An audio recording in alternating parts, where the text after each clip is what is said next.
Friends, welcome back to my channel. તો આજે આપણે બનાવીશું લસણિયા બટાકાનું શાક, એ પણ કાઠિયાવાડી સ્ટાઇલમાં. મેં એક કુકર લીધું છે, એમાં આપણે થોડું ઓઇલ એડ કરીશું.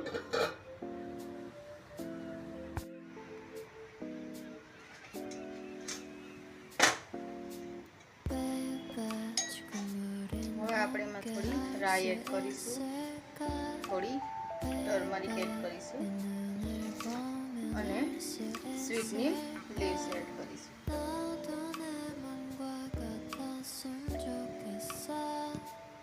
હવે આપણે એમાં અમે ટોમેટો કટ કરીને લીધા છે, એ એડ કરીશું. તો આ ટોમેટોને આપણે 2 મિનિટ પાકવા દઈશું આવી રીતે.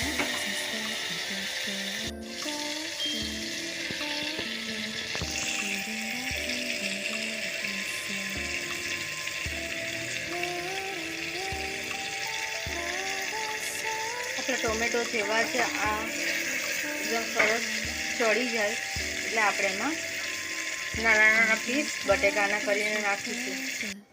મેં એક બાઉલમાં થોડી ચીલીની પેસ્ટ લીધી છે, 1 સ્પૂન કર્ડ લીધું છે.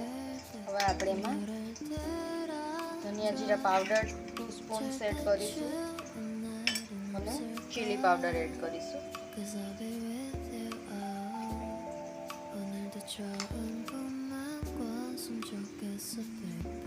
અને થોડું વોટર એડ કરીને આપણે એને મિક્સ કરીશું.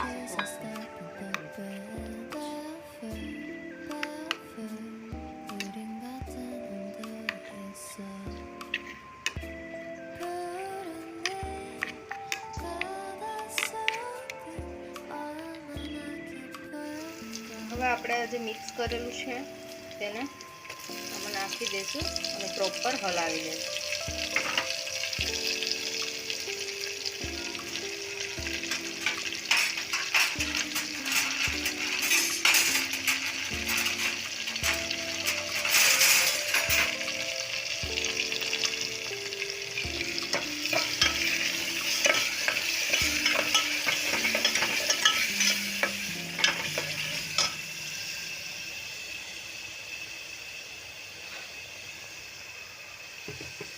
હવે આપણે એમાં 1 સ્પૂન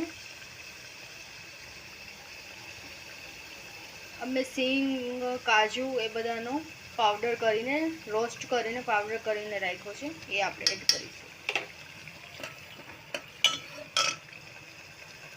હવે આવી રીતના મેં 3 પોટેટો લીધા હતા, એની છાલ ઉતારીને આવી રીતના સ્મોલ પીસીસમાં કટ કરી દીધા છે. હવે આપણે એને એડ કરીશું.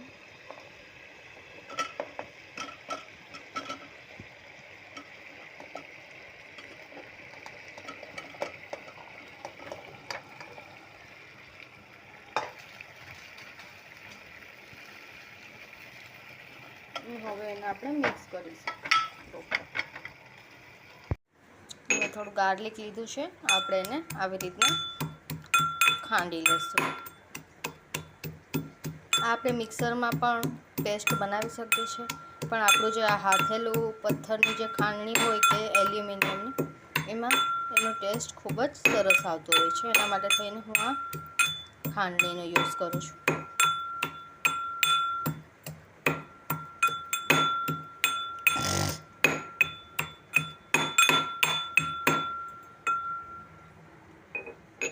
તો આપણું લસણ છે ખંડાઈને રેડી છે. હવે આપણે એને લસણ એડ કરીશું આમાં.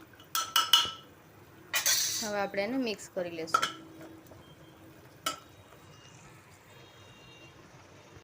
તો આમાં મેં ½ ગ્લાસ જેટલું વોટર એડ કરી અને હવે આપણે કુકરનું ઢક્કણ બંધ કરીને એને ચડવા દઈશું શાકને 10 મિનિટ સુધી. તો આપણે લસણિયા બટાકા સાથે ખાવા માટે ચોખાની રોટલી બનાવીશું. તો મેં આમાં 2 કપ જેટલો ચોખાનો લોટ લીધો છે. થોડું હવે આપણે એમાં મોણ નાખીશું.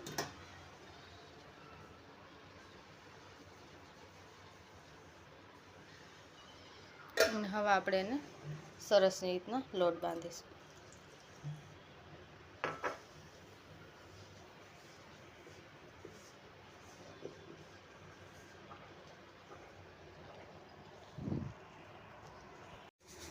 જો તમે ફ્રેન્ડ, આપણો લોટ બંધાઈને રેડી છે. હવે આપણે એને 10 મિનિટ્સ માટે રેસ્ટ આપીશું.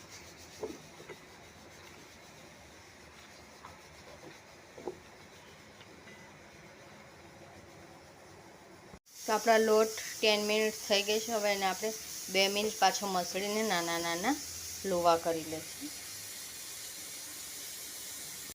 આવી રીતના આપણે લોવા કરી લીધા છે. હવે આને આપણે નાના નાના સરસ મજાનું આવી રીતના ગોળનું કરી લોટમાં મેં કરીને આપણે હવે એને વણી લેશું.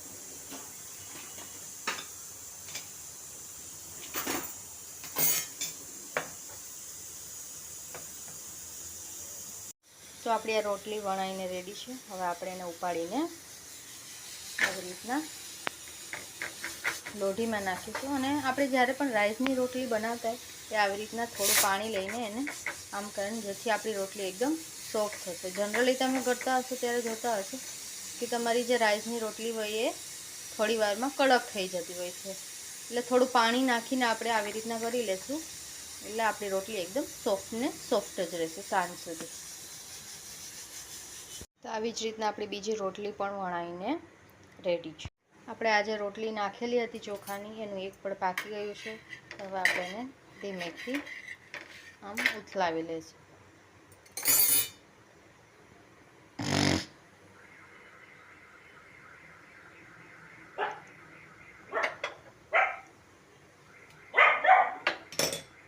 હવે ચેક કરી લઈશું આપણું રોટલીનું બીજું પણ પાક્યું છે કે નહીં.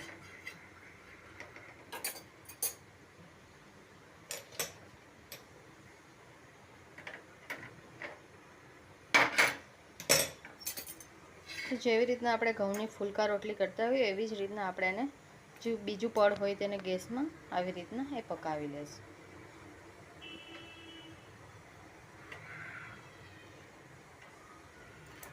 તો તમે જોઈ શકો છો ફ્રેન્ડ્સ, આપણી ચોખાની રોટલી એક બની ગઈ છે. હવે એવી જ રીતના આપણે બીજી રોટલી લઈને એને આવી રીતના નાખીશું અને થોડું આવી રીતના પાણીથી એ કરીશું. ફ્રેન્ડ્સ, તમે જોઈ શકો છો આપણા લસણિયા બટેકા બનીને રેડી છે. આ સાઈડ આપણી બીજી રોટલીનું પડ પણ પાકી ગયું છે. તો હવે આપણે એને આવી રીતના પકાવી લઈશું.